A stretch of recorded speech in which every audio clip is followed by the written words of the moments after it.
Chapter 8 The Sailing Next morning, I awoke and my dreams went away as I was left in an introspective mood, and there's only one thing that I desired. That thing was an Upman's Coronas Major. I kept trying to push the name from my mind. To my knowledge, John Dacre had never smoked an Upman's. He would not have known one cigar from another. Where had the name come from? Another name came into my head. Jeremiah. And that, too, was vaguely familiar. I sat up in bed and recognized my surroundings, and the two names merged with the other names I had dreamed of, and I got up and entered the next chamber where slaves were finishing preparing my bath. With relief, I got into the bath, and, as I washed my body, I began to concentrate once again on the problem at hand. Yet, a sense of depression remained with me, and again for a moment I wondered if I were mad and involved in some complicated, schizophrenic fantasy. When the slaves brought in my armor, I began to feel much better. Again, I marveled at its beauty and its craftsmanship. And now, time had come to put it on. First, I donned my underclothes, then a sort of quilted overall, and then I began to strap the armor about me. Again, it was easy to find the appropriate straps and buckles. It was as if I had clad myself in this armor every morning of my life. It fitted perfectly. It was comfortable and no weight at all, though it completely covered my body. Next I strode to the weapons room and took down the greatsword that hung there, and drew the belt of metal links around my waist and settled the poisonous sword in its protecting scabbard against my left hip, tossed back the scarlet plume on my helmet, lifted the visor, and was ready. Slaves escorted me down to the great hall, where the peers of humanity had assembled to make their final leave, taking with Necronol. The tapestries which had earlier hung on the walls of beaten silver had now been removed, and in their place were hundreds of bright banners. These were the banners of the marshals, the captains, and the knights, who were gathered there in splendid array, assembled according to rank. On a specially erected dais, the throne of the king had been placed. The dais was hung with a cloth of emerald green, and behind it were the twin banners of the two continents. I took my place before the dais, and waited tensely for the arrival of the king. I had already been coached concerning the responses I was to make in the forthcoming ceremony. At last there came a great yelling of trumpets and beating of martial drums. From the gallery above us and through a door came the king. King Reginos had gained stature, it seemed, for he wore a suit of gilded armor over which was hung a surcoat of white and red. Set into his helmet was a crown of iron and diamonds. He walked proudly to the dais and ascended it, seating himself in his throne with both arms stretched along the arms of the seat. We raised our hands in salute. "Hail, King Reginos," we roared, and then we kneeled. I kneeled first. Behind me kneeled the little group of marshals.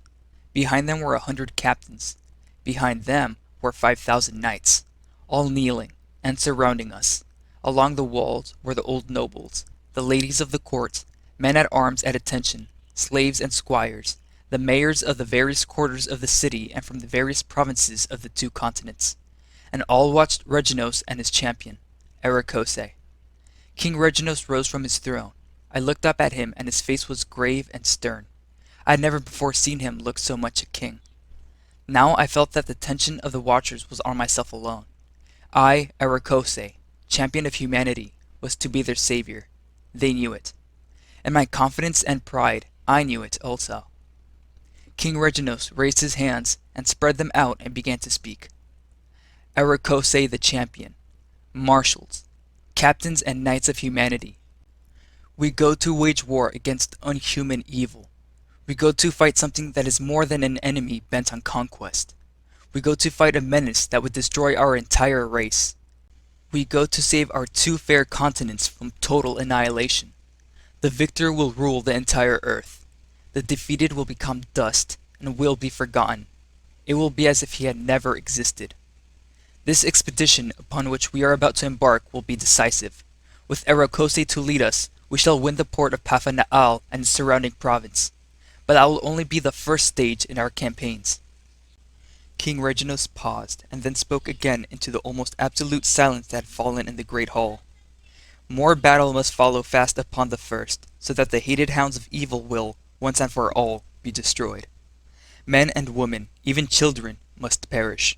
We drove them to their holes in the mountains of sorrow once, but this time we must not let their race survive. Let only their memory remain for a little while, to remind us what evil is. Still kneeling, I raised both my hands above my head and clenched my fists. Erikose, said King Reginos, you, who by the power of your eternal will made yourself into flesh again and came to us at this time of need, you will be the power with which we shall destroy the Eldrin. You shall be humanity's scythe to sweep this away and that and cut the Eldrin down as weeds. You will be humanity's spade to dig up the roots wherever they have grown. You will be humanity's fire to burn the waste to the finest ash. You, Erikose, will be the wind that will blow these ashes away as they had never existed. You will destroy the Eldrin. I will destroy the Eldrin, I cried, and my voice echoed through the great hall like the voice of a god. I will destroy the enemies of humanity. With the sword Kanajana, I will ride upon them with vengeance and hatred and cruelty in my heart, and will vanquish the Eldrin. From behind me now came a mighty shout. We shall vanquish the Eldrin. Now the king raised his head, and his eyes glittered, and his mouth was hard. Swear it, he said. We were intoxicated by the atmosphere of hate and rage in the great hall. We so swear, we roared. We will destroy the Eldrin. Hatred seared from the king's eyes, trembled in his voice. Go now, paladins of mankind. Go. Destroy the Eldrin Ophal. Clean our planet of the Eldrin filth. As one man, we rose to our feet and yelled our battle cries, turned in precision, and marched from the great hall, out of the palace of 10,000 windows and into a day noisy with the swelling cheers of the people. But as we marched, one thought preyed on my mind. Where was Yolinda? Why had she not come to me? There had been so little time before the ceremony, and yet I would have thought she would have sent a message at least. Down the winding streets of Necronol, we marched in glorious procession, through the cheering day with the bright sun shining on our weapons, and our armor and our flags of 1,000 rich colors waving in the wind. And I led them. I, Erikose, the Eternal, the Champion, the Vengeance Bringer. I led them.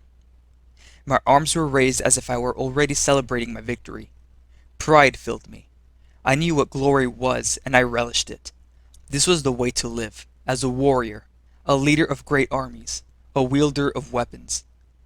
On we marched, down towards the waiting ships which were ready on the river, and a song came to my lips. A song that was in an archaic version of the language I now spoke. I sang the song, and it was taken up by all the warriors who marched behind me. Drums began to beat, and trumpets to shout, and we cried aloud for blood and death and the great red reaping that would come to Mernadin. That is how we marched. That is how we felt. Do not judge me until I have told you more.